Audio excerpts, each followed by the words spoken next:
Well, how do you make a driver feel better? That's a good question, and we're going to learn a little something about a different brand of golf clubs. Stay tuned on Tools of the Trade Tuesday. Tools of the Trade Tuesday. Tools of the Trade Tuesday.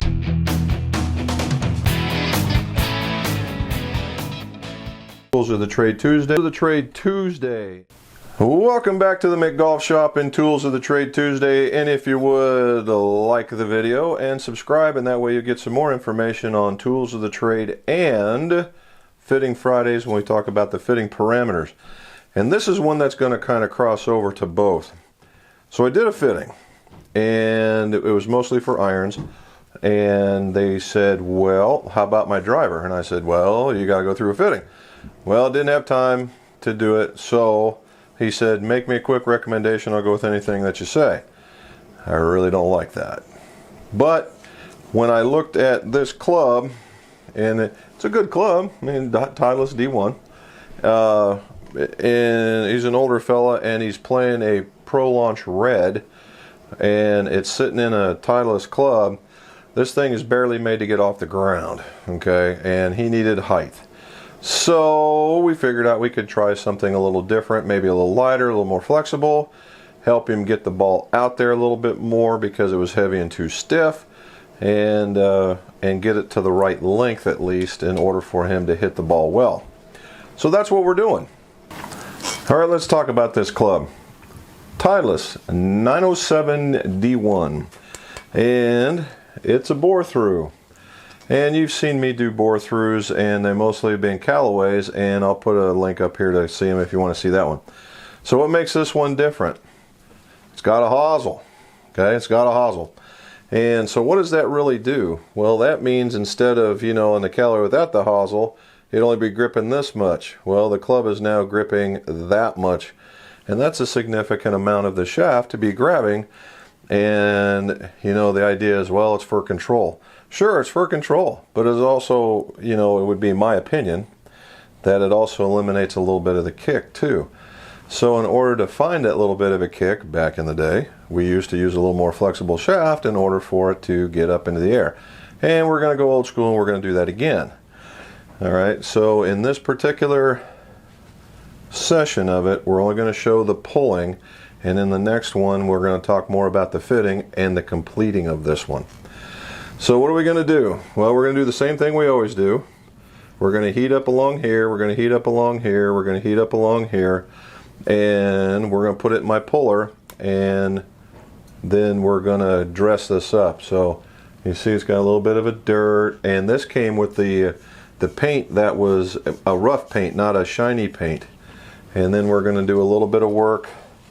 So you can tell right there, we're going to do a little bit of work on the top.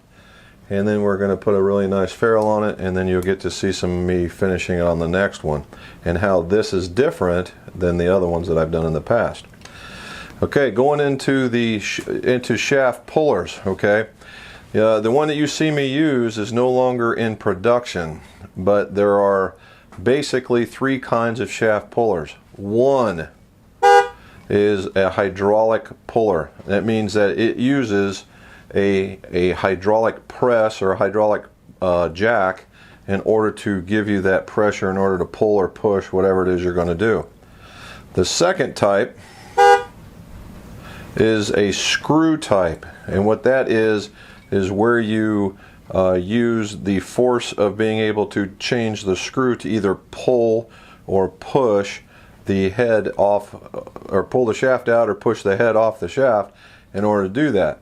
And I recovered one of those, which was incredibly cool when I was at the PGA show from Golf Mechanics, and I'll put that in over here somewhere. All right, and the third is one that uses leverage. All right, leverage. So you use a big pivot. So you might have it here and a big long handle over here, and you go and you try and pull or push this thing off. All right, and everybody had, and then there are these spring-loaded types, but they're these little bitty dinky things that you've got to, it takes forever, so I don't even count those. So, which one's best? Well, it depends on your setup, okay?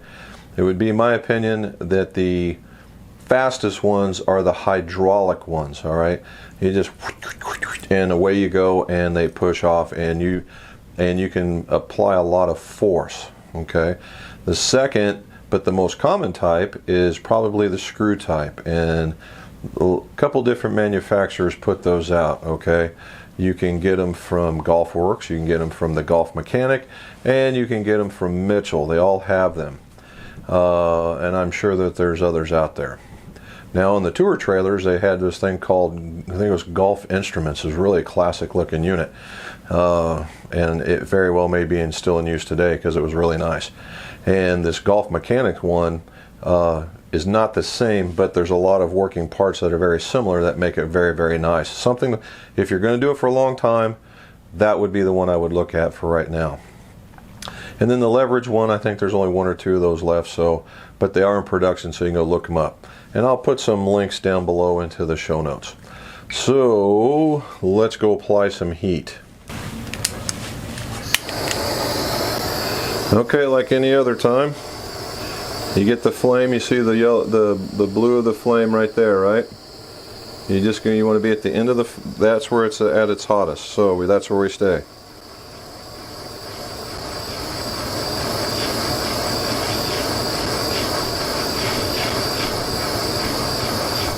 And since this is a big club and a big heat sink, we're going to go around 20 seconds at a time everywhere we go.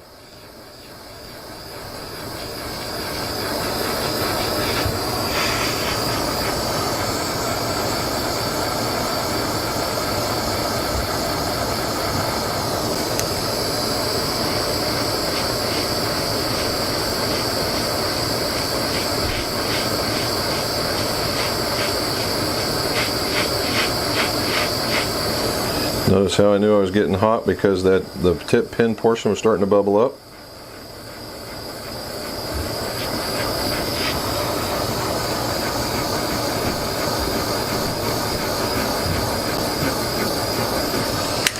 Alright, let's put this guy in here.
Alright, so pulled. I got to clean it out now.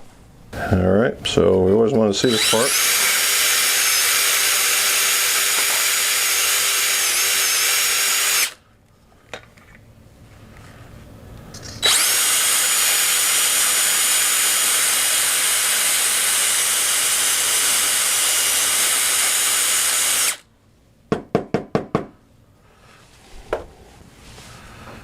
I don't know if you can see in there, but there are some giveaways to tell you whether or not it's done, and there's these little bitty indentations around there, and it's telling me it's clean.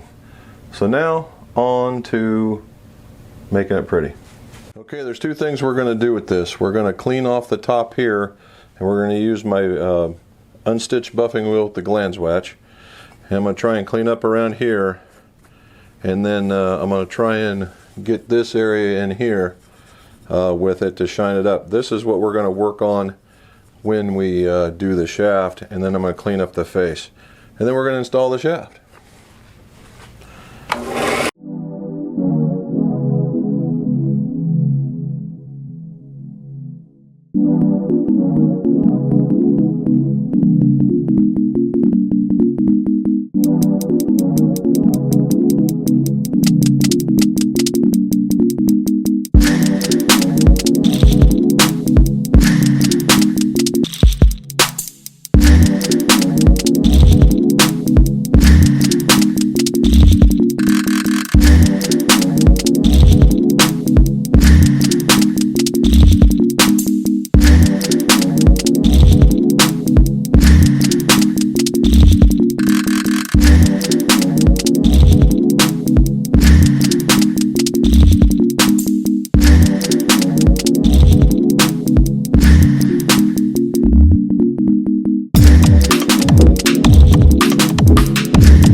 Let me get a towel. All right, you remember how that golf club looked at the time we did this? How about some of that? Now, it's not perfect by any shape of the imagination, but it's a far sight better than it once was. And then the face looks nice and new.